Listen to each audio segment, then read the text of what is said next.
Good morning, everyone. I hope you're doing well. And welcome to Leadership with Laura. I'm here on the Diamond Factor Experience with Barbara Beckley every Thursday morning at 9 a.m. Eastern Standard Time. And today we're going to be talking about why you should do a live. And, I really think that this is something that we all need to get familiar with in our business because the last couple of years, we've kind of backed off of being live with people. So we have to find other mediums to do that. So before I get started, I just want to welcome everyone to the session this morning. You can check me out at leadershipwithlaura.com. And on Clubhouse, I've got the Leadership Warriors room. So come on in, join the room. We have some great rooms during the week. You can check us out and come and join the conversation. We'd love to have you. So that's a little bit about lives. So why do I think they're so important? So first of all, if you're not used to doing lives, it can be an uncomfortable thing, right? And so let's talk about that for a minute. So every time that we have change, it's just a bit uncomfortable on some level. And I want to tell you that for me personally, that's when I know things are shifting. When I'm uncomfortable with things, or I'm not familiar with things, or I don't want to, am I going to make mistakes, right? It doesn't happen, it happens more often now because so many things are changing in my life. So if you can learn how to embrace that feeling and not fight against it, should I say, that can change your outlook on everything that you do. So it's really interesting. Because, I talk to different people about this and they're like, oh, I just can't get in front of a camera. And I'm like, okay. So what I tell them to do if they're not comfortable getting in front of a camera and speaking live, because, the beauty of it is with doing a live, and, we're going to talk about the different types of lives. A lot of the time you can't see your audience unless you're standing in front of them, right? Or they make comments or something like that, right? So in a way, it's kind of like your own private little photo booth, right? Where you're just doing your thing. And if people come in and watch, that's great. If they watch the replay, that's great. But, being visible, we've talked about this in a couple sessions, can be challenging for some people, right? There's a lot of judgment of ourselves, of what other people think of us. Am I knowledgeable enough on the subject? Are people going to think I'm a phony? All that imposter syndrome stuff, right? So really, it's all about, I say a lot today, I noticed that, because it's a reflectful thing that I'm thinking about. I really think it's important that we need to own who we are and who we are in our business. And that's one and the same person, but it's different aspects of the same person, right? So when you do a live, you can do a live on anything, but if you're doing a live on your business, keep it enjoyable and engaging for people to watch. Don't just make it, about the facts and information. You got to make it exciting. You want to make it something that's going to be engaging for people, that feels like they're drawing them in, so that you're creating community with them. But also that you're offering value and giving people a process to get to ABCD, right? And also that, finally, that they're going to learn something from watching your live, right? It's not just, unless it's, whether you're teaching people how to paint their nails, put their makeup on, or, run their business like $1 million business, or maybe it's how to run a mile in under 8 minutes. It doesn't matter what the live's about. The fact is, you got to be speaking to everyone unless you're targeting a specific audience.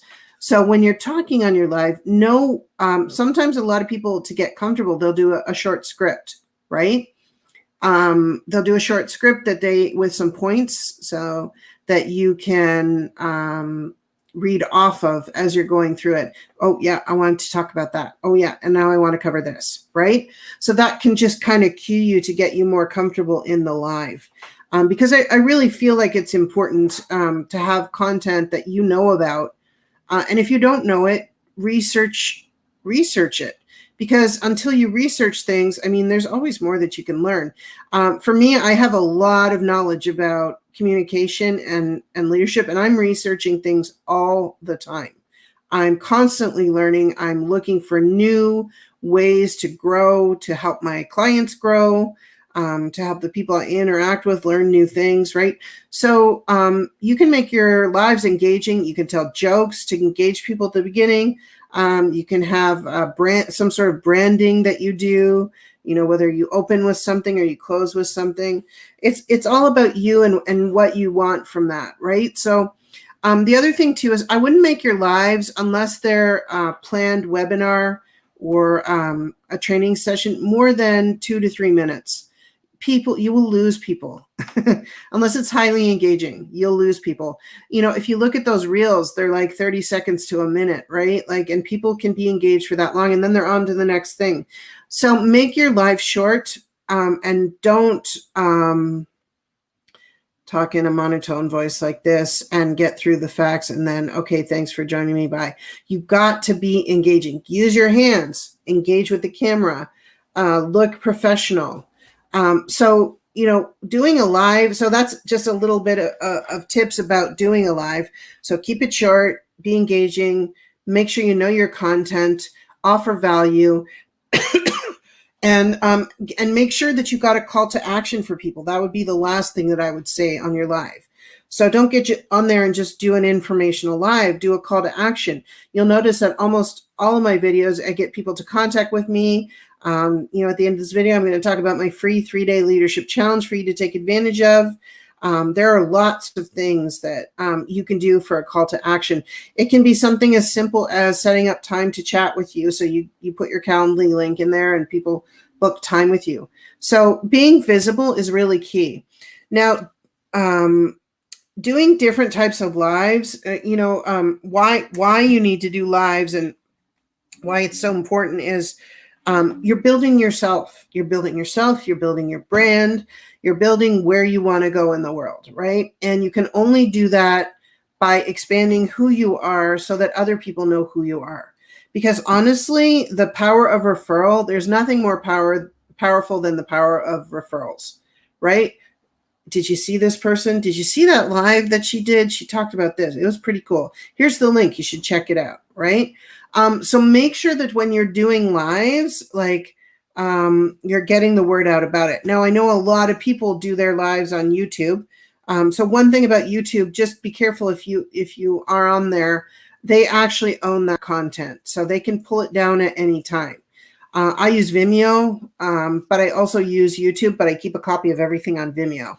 So just be sure when you're doing your lives, if you're doing a recording like that you've got another alternate source to store your lives on besides YouTube. YouTube gives great traffic and visibility. You probably pick up some great business there. I mean, there's endless subjects on there. But really, they can take it away from you at any time. So you want to be able to have a backup, right? So when you're doing a live, so those are the 5 things that I think you should have in your live, okay? And so the one thing that you're looking for is you're looking for 3 things here. You're looking for visibility, you're looking for impact, okay? And you're looking for influence, right? That's what lives will give you, right? And that in turn leads to creating relationships, business for you, possible referrals. It leads to so many other things, right? So let's talk about those 3 things. So the first thing is why, it's going to lead to impact. So what kind of impact do you want to make doing a live, right? So doing your lives should have a wow factor in it. So, I'm Laura Armstrong. I'm a 3-time world champion martial artist. People are like, what? She doesn't even look like a martial artist. Are you kidding me? What? So now I have their attention, right? So what kind of impact do you want to make with what you're saying? So make it powerful and impactful. So again, people are getting that call to action. They're getting that information that they're looking for, right? Making impact on, can be on so many levels. You can do it in people's professional lives, their personal lives, in themselves, right? So, I mean, really, it's about how you want to lead, with your life, right? So there's leadership of self, leadership of business, and leadership of life, right? And so you want to make sure that you're touching on if all 3, and if not all 3, being specific about what you're touching on when you're talking, okay? So making impact is how you can get your message out to the world. But why are you distinctive, right? Like, then that goes back to your why, right? So you got to make sure that you've got your wow factor in there, and then the follow-up information is actually something people want. And if it's not for them, then maybe it's for someone they know, right? So I never shut that door. That door is never shut for me. Okay. So the second one is influence, right? So influence means that you're getting seen by more people. More people are following you because they want something that you have. So what is that, right? You need to know what that is. So you're going to have people coming in wanting to talk to you, learn more about what you do, take your programs, because you have something they need. And I'm going to tell you one thing. If you don't think anybody needs what you have, then you're sadly mistaken. You just haven't found that customer yet, or that client. Somebody needs what you have, right? That's why we are here on this earth as human beings, and that's why we create influence and impact, right? So influence and impact are the things that you're looking for when you do your live.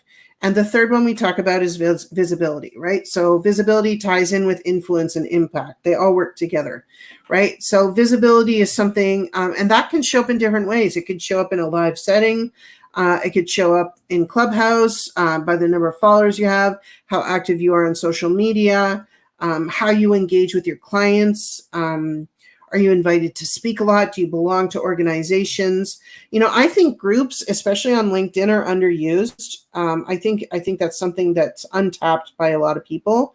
So, you could go into groups and just say, and it doesn't have to be what you do, but what you do may be something they need, right? Go in there, do a live, or, record a live, or do a live on Facebook, LinkedIn, or, record it. Like I said, sorry, I've got something on my arm.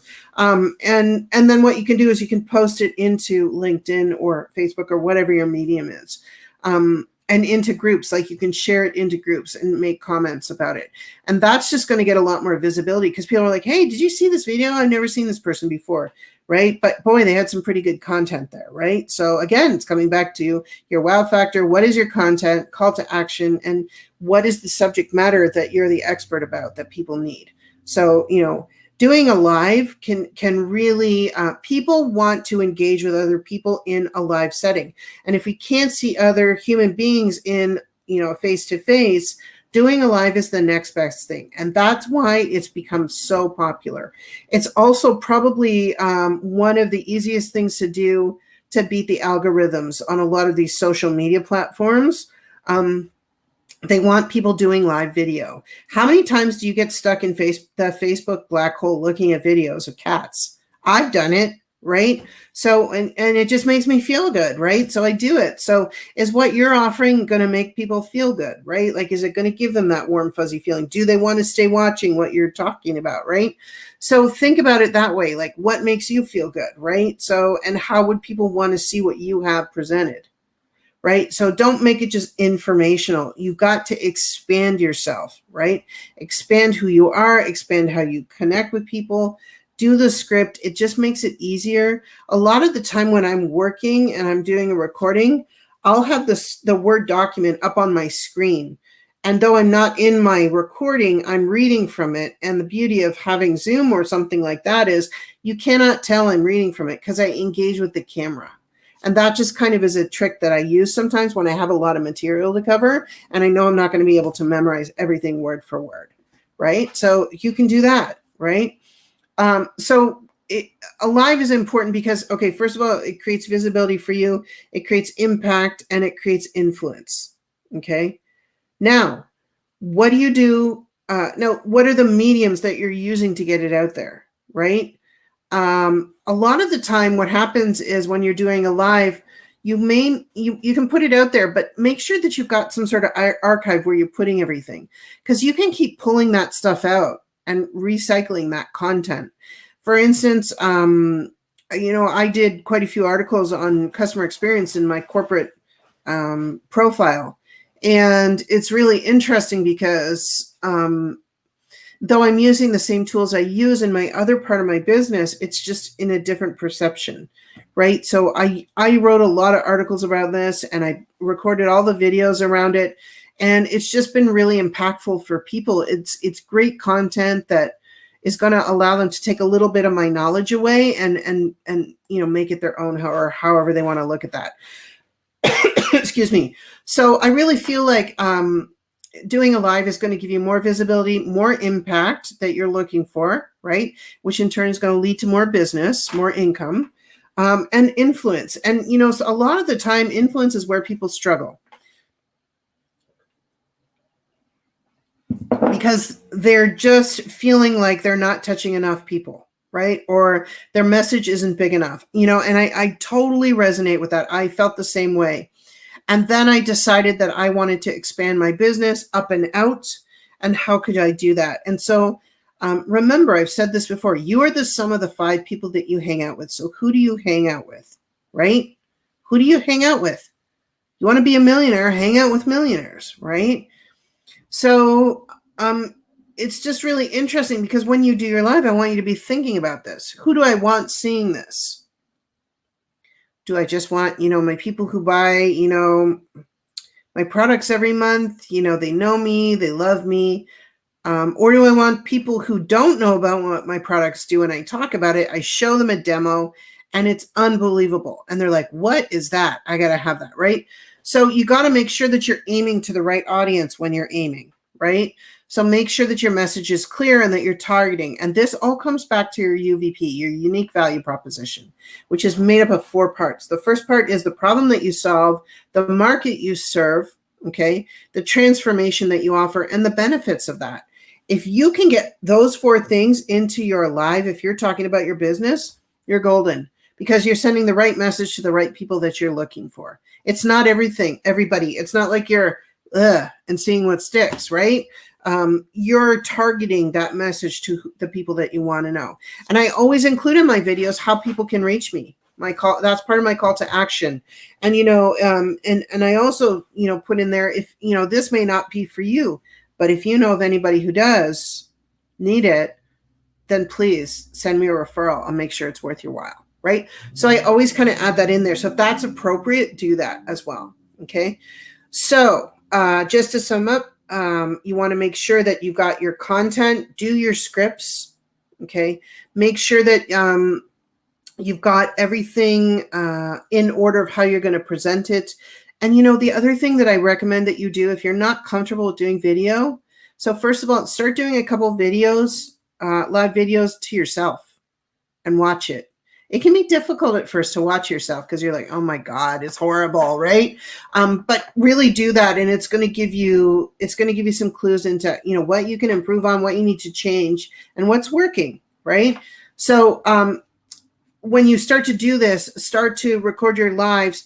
Make sure that you've got your script and your outline of everything that you want to say, because really with the live you only get the one take. And the other thing, and most importantly, that I wanted to talk about today is, be genuine, be authentic, be you. People are not coming on to see a carbon copy of somebody else.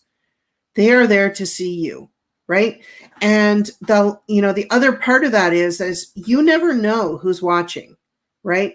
I remember that I did this challenge. This was a couple of years ago where I went on for like 30 days and I did a live every day, no matter what. I did like a 30-second live, did a minute. And it was really interesting. So I did that for like 2 weeks, I think it was. And then I stopped that. And I got all these messages. They're like, what happened to your lives? Like from people I didn't even know. I was like, what the heck, right? So you just don't know, right? And I'm like, oh, did you get value out of that? They're like, yeah, I loved hearing about where you were going, what you were doing. And, you gave some really good tips. And so like, you just don't know who's watching you. So how they talk about you should dance like no one's looking. You should present like you don't know who's going to be watching. So make sure that your message is clear, that you have a call to action, that you're offering value in the form of education or information, and book those follow-ups with your clients. Make sure they know how they can reach you. And I guarantee once you start to do a couple lives, it's going to become so easy. The more you practice it, the easier it gets. It gets. And some people are like, how do you get on there and just say stuff? And I'm like, well, it's practice. I was nervous at the beginning, right? But the more you do it, it becomes like breathing. It's like anything. You develop these habits, right? And you want to develop the habits into rituals, and then the rituals become a part of your routine, right? It's just something you do. And that's where I want you to get to. All right. So today we talked a little bit about why you should do a live, what's involved in it, how you want to offer good content, and how to connect with yourself to get yourself in that headspace to go and actually do it, right? So I hope it's empowered you, given you the confidence that you need to build up, the way you do your lives and be more visible and create more influence and impact out there, because we need you. We need more leaders in the world. So step up and step into it. I totally support you. And that's our talk for today. But, you can reach me at leadershipwithlaura.com or email me at laura@leadershipwithlaura.com. Don't forget that I've got my free 3-day leadership challenge you can take advantage of. It's leadershipwithlaura.com/3 DAYLC. And you can sign up for that. No charge at all. It's my gift to you. All right, everyone. I'll see you next week. Have an awesome week. Do your lives. And next week, it's going to be great because we're going to be talking about who is your accountability partner and why you should have one. Because not only are they going to empower you, you're going to empower them. And it's a great opportunity to collaborate with others. All right. I'll see you all next week. Take care and have fun. Bye for now.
Life is so fragile, and we're constantly reminded just how fragile life can be, especially when we or a loved one is told we have cancer.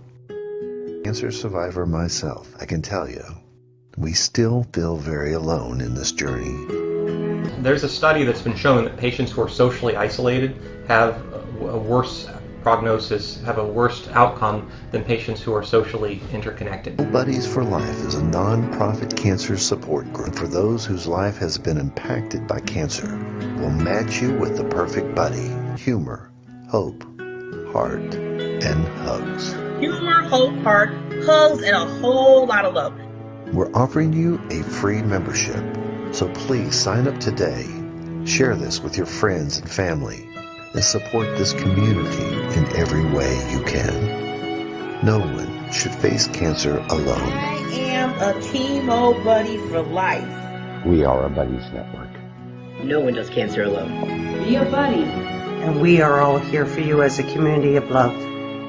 We are chemo buddies for life. And if you've heard 3 words, you have cancer, for yourself or someone else, You belong with us at Chemo Buddies for Life. Healing through connections.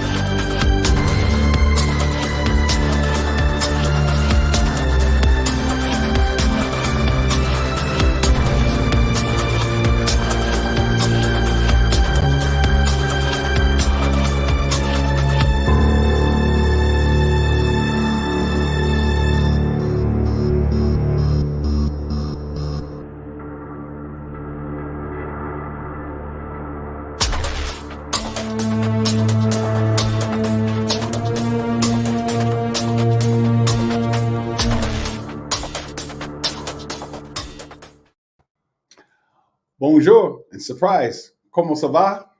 Ni hao, hola, Ohio, bienvenue, Wan Ying, bienvenidos, yokoso, and welcome. Welcome to a special episode of Gem Hunter Stories. My name is Barry B. Mixon, and I am a gemological storyteller. And each and every week, sometimes twice a week, I get the honor and pleasure of taking you on a journey to places you've never been before, to stories you've never heard before. Each and every week, I get the magnificent opportunity to take you on a mental, physical, and spiritual adventure. And because I am a storyteller, because I know the power of stories, I believe, and I'm absolute confident that somewhere along the line, somewhere in this journey, you're going to hear something that's going to move you. You're going to hear something, a story that's going to make you look at the world in a different place. And my job, my mission each and every week is to create a sound that will inspire you, that will resonate with you. And then you can take that thing that has been inside of you for so long and use it as a bridge, as a template, as a inception point to help you discover the value of your own stories, of how you relate to the world and how the world relates back to you. Barbara asked me to come back on because obviously, first of all, I want to say to all of you, thank you so much for watching yesterday's show with my kids. It's such a wonderful opportunity to be a teacher. I started in teaching in 2011, 2012. Actually, I was recruited by Northwestern University. At the time, President Obama was the president, and they were looking for more science teachers, to especially African American male science teachers, to come and bring a different way of teaching science and history. So I was recruited by Northwestern, and I was fortunate enough to work for and be trained in the art of teaching by the Chicago public school system. And I was a lead science teacher. Sorry, the traffic is right here, but this is France, okay? And then I got the opportunity to work with a wonderful organization called the Siegel Institute. And what Siegel was doing was taking people, graduate students, undergraduate students from France, bringing them to the United States to give them a whole new look, a whole new understanding of what American life is, American culture, American business. And for 5 years, I worked with French people and literally traveled. Not only was I a employee there, I was one of the faculty members. My title was Director of Transformational Empowerment. I love that. I used to go to work every day just feeling that my job was transformational empowerment. because my job, my responsibilities was to take what they were learning and get them to see the value.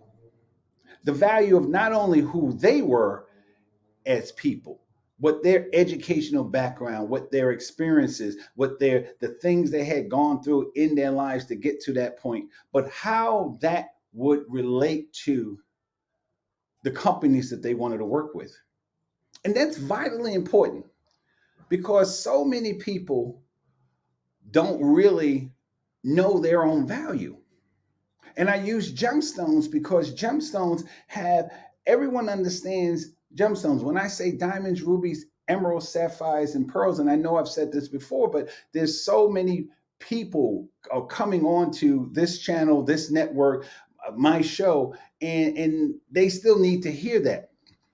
I met two wonderful people yesterday. Now we have someone from Russia. So Boris, I don't know how to say hello in Russian, so I'll have Boris on in a couple weeks, and Julia, who is French, and both of them are artists. Boris is from Russia, and he is a champion diver, and Julia, who's absolutely gorgeous, just the quintessential French woman. She was into what is it called, the synchronized swimming. And the problem with all the things that they've done, the education, the training, they competed for their country. They went to different. They worked on the Royal Caribbean cruise lines, and then COVID hit. And of course, everything shut down. They were some of those people that were on the boat, on the ship for days, weeks. They couldn't even leave the cabin. And now they're back here in France trying to change their life, trying to get a new job because that chapter of their life is closed.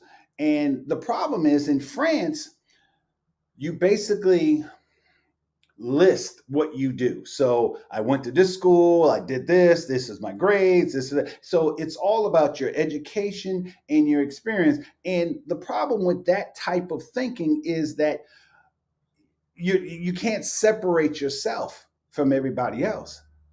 So if I was, let's say I went to the same school as Boris.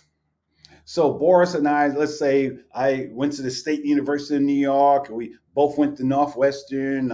I was in the Marine Corps, and let's say he was in the French Foreign Legions or whatever the military is called in France. Actually, I never served with French military troops, but whatever they're called, if you just listed it as an itemized list of who he is, you would never know who he is. And so I taught them the powers of being able to tell a story. You have to be able to take who you are and what you do and package it.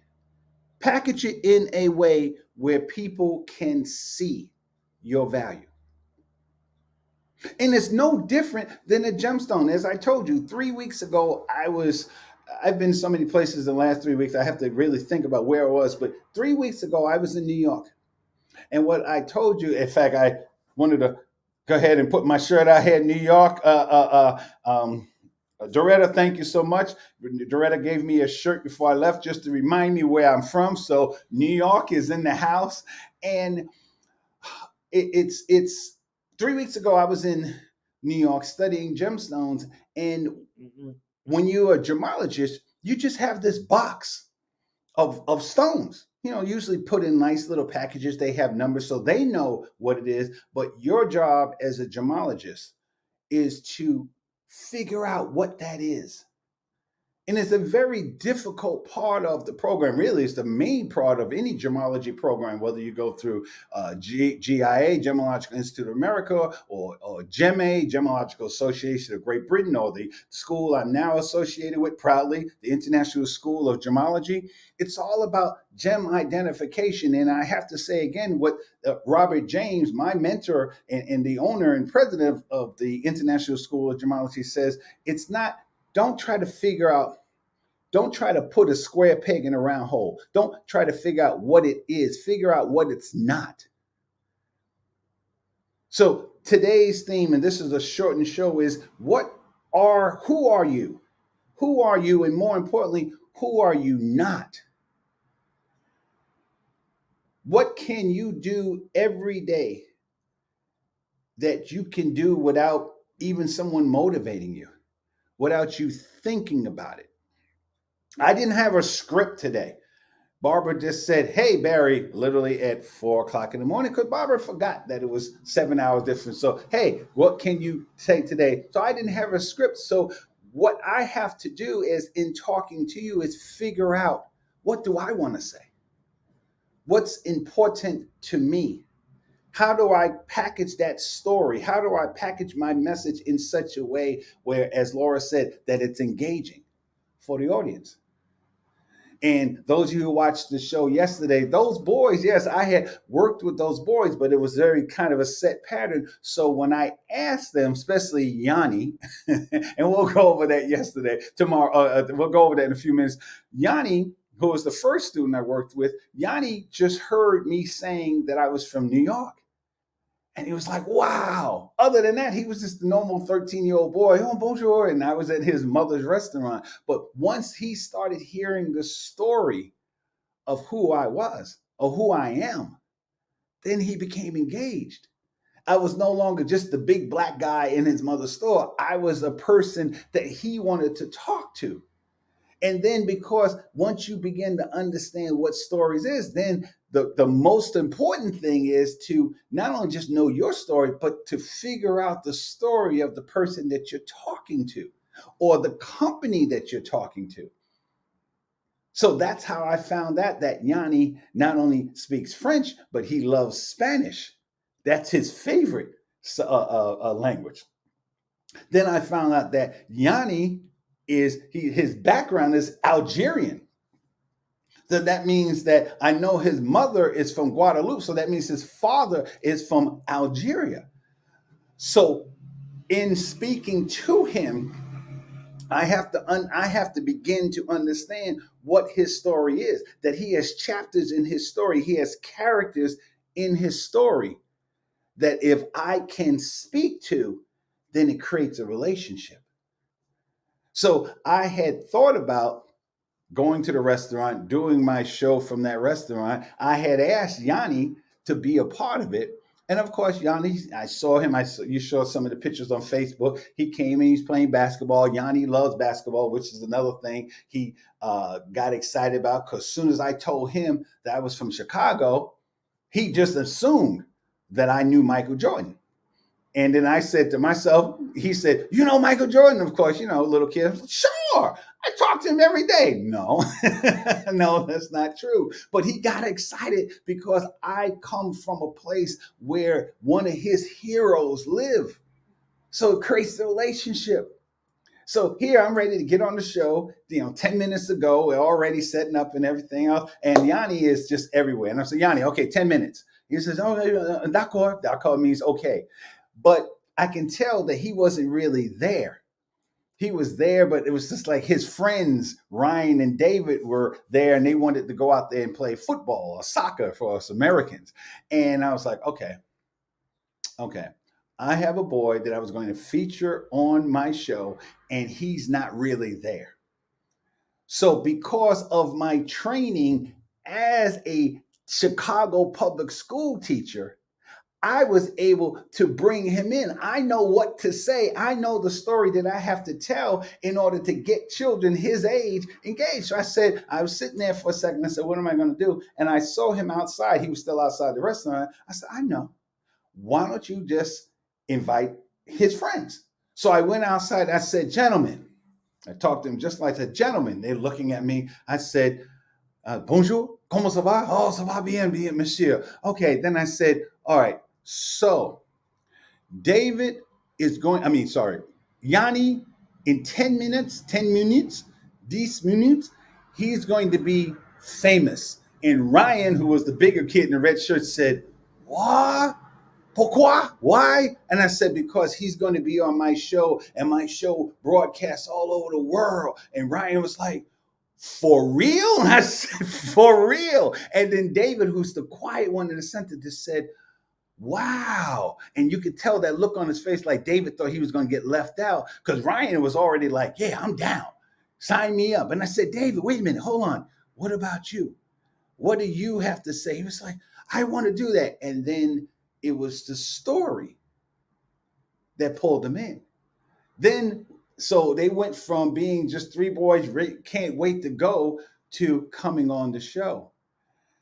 And it wasn't like a series of questions. All I had to do is think the way a 13-year-old boy thinks. And the more information they gave me, what sports they like, what are their favorite foods, what are their favorite types of words that they use. And if you notice, and I want to take a second to deal with this issue from a bald head man point of view. Did you see the show, the way Yanni and David just kept going back in their head and pulling so the question I asked myself is, where did they learn this whole savoir-faire? I mean, Yanni, just as he said, he likes girls. He's 13 years old. I don't know if you saw his eyes. He has this beautiful topaz colored eye color. He speaks 3 languages, English, French, and Spanish. He has hair that they use in hair commercials, and he already has a sense of himself. That's what Once Upon a Time looks like. Because the only reason he was doing that was because someone told him a story. Someone told Ryan that he could be a footballer. David, look what David was talking about was global warming. Yanni was talking about girls and eating, okay? Ryan was talking about doing different things, and I think he was into photography. But David switched gears and said, I'm into climate change. So if you're going to speak to someone, and it doesn't matter where, you have to understand what their story is, just like a gemstone. When I walk into appraisal, I can't think, okay, I'm used to seeing this diamond, I'm used to seeing this gemstone, I'm used to seeing this emerald. No, I have to step back and say, what is it? What is it? I'm in a region of France right now where truly I'm the only American. And I've been to about 6 or 7 different villages all over southwest region of France. And they're amazed, one, because I'm Black or African American. For me, I'm still Black. Okay, old school. You know, I'm fairly large, 6 feet, 250 pounds. So they're like, oh, he is so big. But the thing that allows me to move throughout this whole country is an understanding of what a story is. So immediately when I speak to people, whether it be in Bordeaux, whether it be in Lyon, whether it be in Lille, whether it be in Paris, whether it be in Marseille, whether it be in one of the greatest cities in the world, Dax, Calais, no, they're really small town. Calais has a population probably definitely smaller than my high school population. But the reason why I was able to, as an American, to move throughout this country is not because I understand, je comprends français, je lis français, I can read French, but je parle français un peu because it takes a while for me to see the words and put it together. That's why when you watch me talk to French people, I'm really listening, and then I'm trying to catch the words together, because to me, I'm sure they feel the same way about us. As an American, we speak too fast. So I'm trying to listen to their story. I'm trying to listen to a character of that story. And because of that is the reason why I'm here. I've been meeting with mayors and city officials about teaching science, teaching history, I've been teaching English as a foreign language here in France. And I am seriously in talks about doing this more permanently. So remember that old Eddie Murphy movie, Harlem Nights, where the man meets sunshine and he calls up his wife, and his wife happened to be Barbara, and say, hey, Barbara, yeah, this Barry. I'm not coming back. In a way, that's how I feel. This has been a spectacular experience to be here, in France. And it all started from a story. Some people ask me all the time, or people ask me all the time, how did you get to France? How are you spending all this time in France? It started from a story. It started from Toastmasters. I competed in the World Championship of Public Speaking. I competed in the International Speech Contest. I met someone who was a part of this school, the Siegel Institute. 2 years later, he called me up. I met French people, and then one thing led to another. Next thing I know, I'm in France. And now, the last time I was here was January 2020. In fact, I had just beat the coronavirus here. And I left France and just beat the coronavirus going to the United States. No, I did not bring it, but it wasn't that far behind. And I really thought it was over. The coronavirus changed so many things in my life. I was done with Siegel. I because of some of the things that I saw happening because of my background in biological. It's hard to switch over from French to English. Biological, chemical, and biochemical warfare. I knew what the virus could do, so I thought it was over. But because of the relationships, because of the things that I have learned in my time, because of the people that I continue to speak to during those 18 months, here I am again. And one thing I want to say, I want to thank my translator. I didn't get a chance to thank Catherine Sadi, who made a lot of the connections possible. France is a very hard country to get into on a bureaucratic point of view. Especially if you're not really fluent with not only just the language, but fluent with the culture. So I was able to increase my storytelling skills with her help. So I just want to say to her, if she's watching, bravo, thank you so much for all the help that you've given me. And I say all these things because, like Boris and Julia, all of us have these great things inside of us. And because society says no, in France it's not just N-O, it's N-O-N. So no, you have to create something that's different.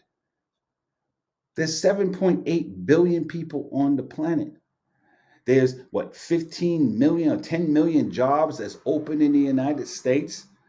People want more money. People want more opportunity. The coronavirus has changed the way people want to live their lives. So the things that we used to do, the things that used to be okay, has to change. You can't keep doing the same thing and expect a different result. The old definition of insanity. So if you want to, the thing about storytelling is once you understand how stories work, then you understand that you are a character in your own story. You're the hero, you're the bit player, you're the extra. You decide how you want to live your story, how you see it, and then you change it. Me being here in France actually goes way back, because once upon a time I saw Indiana Jones. And I loved Indiana Jones. I loved being able to put on a hat and go to far off exotic places. And I loved him because he was into science and into history. Now, I don't necessarily need, native people chasing me with arrows and knives and swords, but all the rest I was down for. And now, 43 years later, here I am. In fact, when I told Yanni that I was a gemological storyteller, Yanni asked me, "Are you Indiana Jones?" And all that came from a story. So today, as I always ask on every Wednesday at 8 o'clock, my show, Gem Hunter Stories, is on. But I'm going to ask you today, Friday, as we go into a weekend, I want you to take a moment to think about your life. Take some time to think about what you have created in all these years, all your experiences, your education, your family, your children, your relationships. Put that all together and take time to discover the value of your own stories. And if you do that, your once upon a time, the thing that you have dreamt of all your life, I promise you, will come true for you. So I'll see you next Wednesday. I don't even know where I'll be, but until then, au revoir and have a wonderful day. Take care.